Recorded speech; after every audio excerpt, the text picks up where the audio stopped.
Hi, everybody. Welcome to the Spiritual Cake Podcast. We talk about anything and everything that has to do with that spiritual side of our existence. You're familiar with the physical and the mental and the emotional, but we have been discussing the spiritual, whatever that is. My name is Clint Houghton. With me is Wendy Dahl. Wendy? Hi, Clint. Hello, Wendy. If you're joining us for the first time, you should know that neither Wendy nor I run any kind of a religious organization, nor has our formal education been along those lines. We were both raised relatively conservative Christian. Wendy is Mormon. I was raised Lutheran, but have since explored a lot of different philosophies and theologies. Plus, we are both in the wedding industry with an international clientele, and that has exposed us to a lot of different customs and traditions and rituals. And we bring all of that into this conversation. And that's exactly what it is. It's a conversation. We're not going to try to convince you of anything. We're just really curious. So if you want to join the conversation, then at the end of this episode, we will tell you how to do that. Wendy, I don't know when it was, a couple of episodes ago or something, the subject of holy water came up. And of course, that stuck with me. And I thought, what the heck? Let's talk about holy water. What do you know about holy water? Actually, not too much because in the Mormon faith we don't really have holy water. Right. We have anointed oil that we use for blessings. Ooh, I've But heard of as that far before. Yes, but as far as holy water, from my understanding, it's something that people put, like I've seen Catholics when they do that symbol, oftentimes they'll like dip their finger in holy water and place it on themselves. Oh, there's a But name for this? I don't know. To be honest, like holy water, I remember from cartoons as a kid when there was like a sign and some holy water and the cartoon people were doing things around it. And that's kind of the extent of it, where I've just sort of observed that it exists. No knowledge beyond that. Well, that's why we have this podcast. By the way, those of you who are listening, you can always watch our podcast on YouTube, Spiritual Cake Podcast.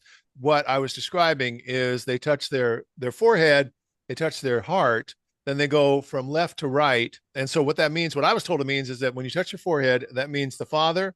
You touch your heart, that means the Son, and then going across from shoulder to shoulder means Holy Ghost. Did you know that? Yes. Okay, great. All right. So I went to the third member of our podcast, which is ChatGPT, and I asked, what the heck is the deal with holy water? What is holy water in the Catholic Church? Why does it exist? How is it made? Where do you find it? What are the benefits of it? And then I asked if you could list 5 other religions that also have holy water, because I think that's what it was. I think somebody, when we were talking about some other religion, the concept of holy water was just kind of breezed by. And I thought, oh, well, okay, then that is not just only a Catholic thing. So let's dive right in. What is holy water? Well, holy water is the ordinary water that has been blessed by a Catholic priest or deacon for sacred use. It's considered a sacrament. And it's interesting that ChatGPT bolded the word sacrament. Probably that's going to be a distinguishing element in regards to how important the holy water is. And let's see if we can dive into that. Unlike a sacrament such as baptism or the Eucharist is the communion. You guys do that too, right? You have some sort of a communion thing? We have a sacrament, yes. Yes. And they do bless the water, but I've just never thought of it as holy water. Oh, well, that'd be a question for you to ask somebody. It does not confer grace by itself, but it helps prepare believers to receive it. And I think that is a cool tool for holy water. And we'll get into that. Okay. When is it used? Catholics use holy water to remember their baptism. So the water itself is just a vehicle by which you can reconfirm your baptism or perhaps your faith. That's the way I interpret that. Does that make sense? Sure. You seek God's blessing and protection, express repentance and spiritual renewal, dedicate people, places, and objects to God, symbolize purification and cleansing. Here's the thing that I'm getting from this. It's just a thing. It's almost like is it called a mnemonic? You use a thing to remind you of another thing. Is that a mnemonic? I don't know. MNOM. I don't know. Somebody else who can tell me if that's right or not. People who are masters of memory. There was a guy that was on Johnny Carson, which was a talk show host way back in the day. He would stand at the door when the crowd was let in to the studio, and he would say, "Hi, what's your name and where you're from?" And everybody would say that. And then during the taping, Johnny would say, "Okay, do your thing." And he would stand up. They would just pick random people from the studio audience. And the guy would say, "Oh, that's Bob, and he's from Philadelphia." And it doesn't make any difference who it was. The guy had used a trick, because I read his book. His name was Harry Lorraine. And he used a trick in order to cement the memory. It was always some kind of a visual thing for him. Like if Bob, then he would picture the guy bobbing for apples or something like that. I don't mean to be sacrilegious. I don't want to demean the meaning of the holy water and the purpose. But I think there's a similarity in regards to the holy water is a vehicle by which you recommit your faith or you remember, what you believe in. At least that's the way I'm receiving this information so far. Does that make sense? It does. And just as a side note, when I talked about the sacrament in the Mormon religion, that is exactly why we take the sacrament. It's to remember our covenants that we've made with God at baptism. At baptism. So there you go. Baptism has a different significance in the Mormon church because you're 8 years old. And so you're making a conscious choice. Whereas when you baptize an infant, they're not making a conscious choice, but the purpose of the holy water is to protect them. And we'll get into that a little bit later. But does that Yes, make sense so far in regards absolutely. to Yes. yeah, okay, great. So water has deep biblical significance. It shows up in creation and Noah's flood, the crossing of the Red Sea, Jesus' baptism in the Jordan River by John the Baptist. I think there's a reference. You've been baptized with water, but now you're going to be baptized through the Holy Spirit.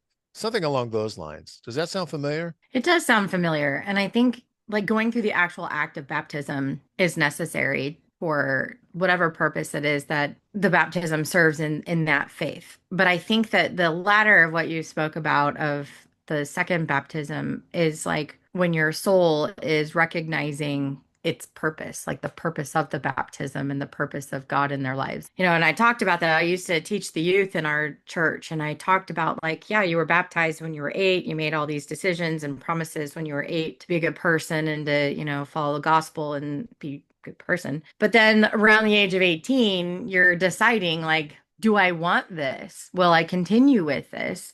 And what does this mean to me now that I'm older and my cognition is different and I have more wisdom? Even for me, throughout different points of my life, I feel like it's like a level's unlocked. And I was playing video games with the kids last night, so apologies for the connotation, but I kind of feel like as you progress through life and your wisdom and experiences change, you're unlocking new levels of spirituality where your understanding is different, and then you're recommitting to what your promises were or are because you're like, yes, that is why I did that. I understand this better now. You know what's interesting about that while I was thinking while you were describing that? There are some people who will use holy water, perhaps when they walk, because I think one of the things is that when you walk into the church, and we might get into that in a second, there'll be a little basin of holy water, and some people will dip their finger in and they'll do the cross. Hmm. And that could be just like a habit. But for the rare individuals that look at every single small ritual, no matter how big or small, as a deepening of their faith or a recommitment or anything along those lines,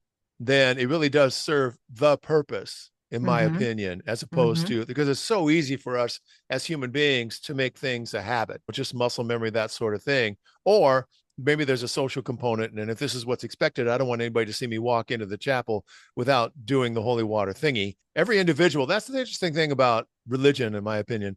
And the reason we kind of created this podcast is it's so individualized and how people kind of approach the rituals and the routines and whether or not they allow themselves to feel the actual spiritual experience, and to each their own. All right. So holy water is sprinkled during house blessings, vehicle blessings, religious object blessings, school and parish events.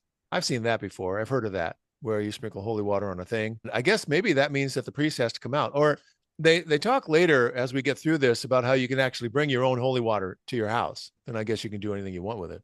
On the YouTube side, they're showing pictures of people like baptism and being sprinkled with holy water, and common locations. Holy water fonts are near the church entrances. We're still talking about the Catholic Church. Baptismal fonts, small containers in homes. Well, there you go. Chapels and shrines, monasteries, and religious institutions. The benefits, according to the Catholic tradition, it reminds believers of God's presence, encourage prayer and devotion, help resist temptation. Oh, that's interesting. Strengthen faith, bless homes and families, and prepare people for worship. Well, that all reinforces the idea that it's a tool by Yep. which you can get to another place. Does that make sense? Yep. All right, 5 other religions that use sacred or holy water.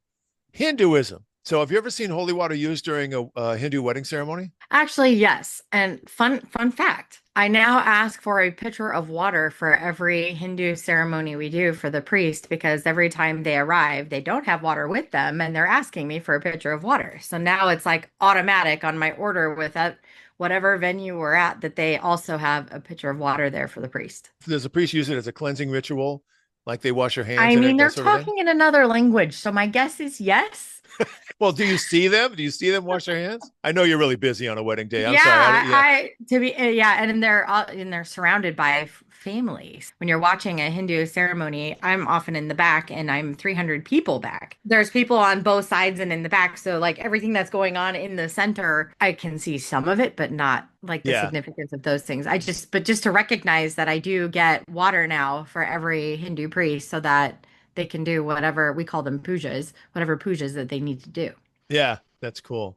Well, get this. There's a river in India that is considered holy water, the Ganges. Did you know Mhm. that? I remember that river from when I was a kid. And I remember for some reason that river in particular was interesting to me. And I'll have to go back and read about it to rediscover why. Well, what I've been told for people that have been to India and gone to the Ganges River, Mhm. and if you follow that faith or any kind of because I was in a yoga center for 8 years, and so a lot of those people really bought all in and made sure that they went to India to have that experience.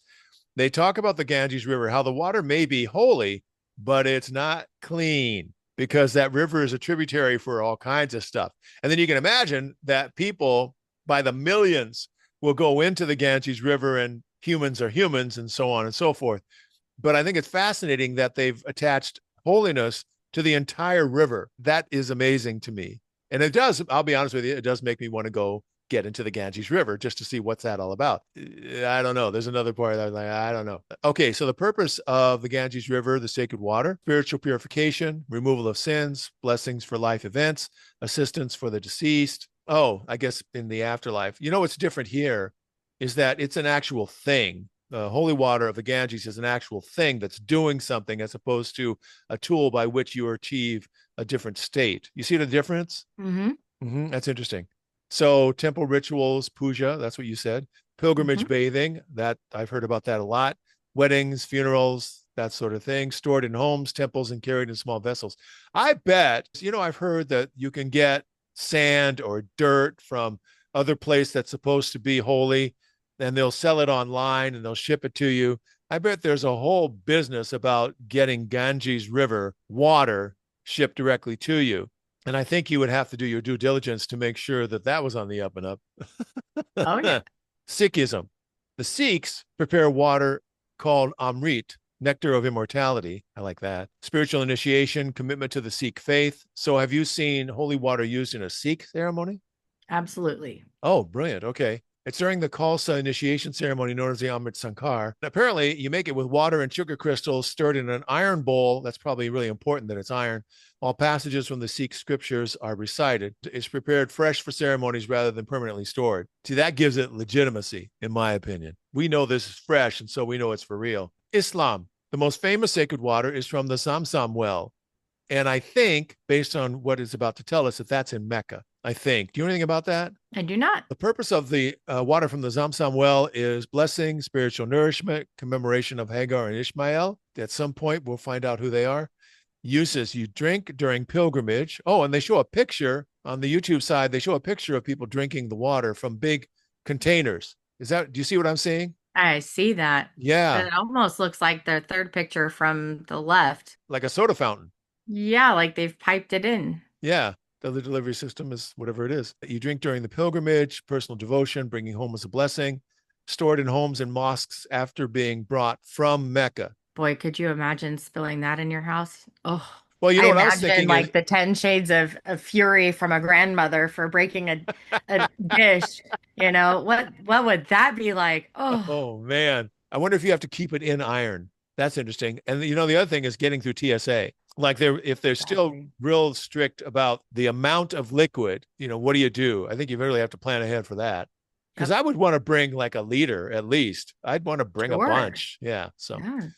all right. So in Shinto, which is in Japan, water is used in purification rituals called misogi and timizu. Purification before approaching the divine and removal of spiritual impurity. So the water itself isn't necessarily holy as it's a tool by which you purify yourself for the rituals to come, which is very similar to observant Jews. So when I've been invited to an observant Jew's house for Passover or Shabbat, the Friday night meal, they always bring me into the kitchen and they pour water over my hands, not from the tap, They pour it over my hands from a pitcher. So I'm guessing something has happened to that water in order to kind of cleanse and get ready for whatever the religious ritual that precedes the meal or is in conjunction with the meal.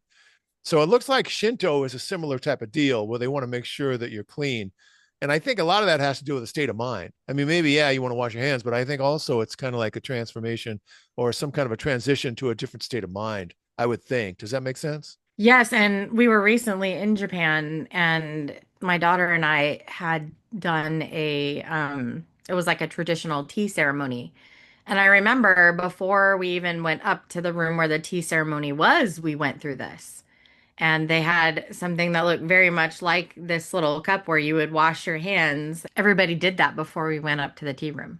Did you take your shoes off? Yes, actually, they Yeah, did. I've always felt that the whole idea of taking your shoes off before you enter a house or a sacred place is the idea that you don't bring the dirt from the outside into the sacred space. And dirt is can be symbolic. You know what I mean? Hmm. Hmm. So anyway, all right. So the next one is the Eastern Orthodox Christianity. As you can imagine, Eastern Orthodox, they're pretty intense with their rituals. So the purpose, they use holy water, but often place special emphasis on the annual blessing of water during the Feast of Theophany, which at some point we'll figure out what that is. Oh, let's just find out right now. Theophany comes from the Greek word theos, which is God, and phanein, to appear, meaning the appearance of God or manifestation of God. In Christianity, theophany is a feast celebrating the revelation of God to humanity. Different Christians' traditions emphasize different aspects of that revelation. In the Eastern Orthodox, theophany is one of the most important feast days of the year, celebrated on January 6th. Well, I feel like we should celebrate that. Yeah, I should put that in my calendar. The feast commemorates the baptism of Jesus by John the Baptist in the Jordan River. According to the gospel accounts, Jesus is baptized, the Holy Spirit descends like a dove. Well, that's right. And God's voice is heard from heaven saying, "This is my beloved Son." Because all three persons of the Trinity are revealed simultaneously, Orthodox Christians regard this event as a particularly clear manifestation of God. Oh, and then they show images of water and the blessings of the water. So during the ceremony, the great blessings of waters, which is all part of theophany, this is also in the Eastern Orthodox. Priests bless large quantities of water. Rivers, lakes, oceans, fountains may also be blessed. Congregants take blessed water home. Homes are often blessed in the days following the feast. And many Orthodox Christians drink a small amount of theophany water throughout the year as a reminder of God's blessings. Okay, that gets back to what it's supposed to do, which is remind you of your spiritual convictions. Well, this is fascinating. If you had the opportunity, would you do some sort of a ritual in order to create a blessed water or whatever name you want to give it, like a holy water in your In my house? house? Yeah, Why wouldn't you? that's a good answer. Seriously, like if you want to be spiritual and that was a practice that you wanted to put into your home, why wouldn't you? I agree. I think any ritual that brings you closer to a spiritual connection, or, sometimes it's a spiritual connection, what some people would think of being outward. You're reaching out to the divine.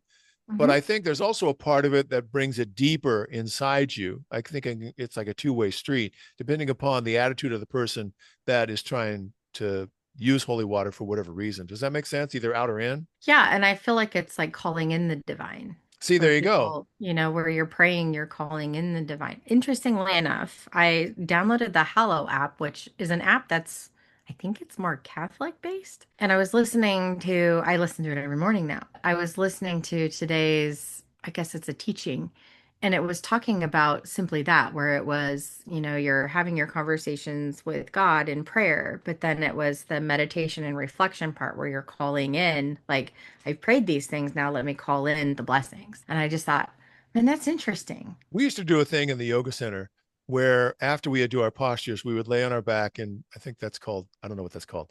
Anyway, samsana, something like that. Anyway, we would lay there for deep relaxation.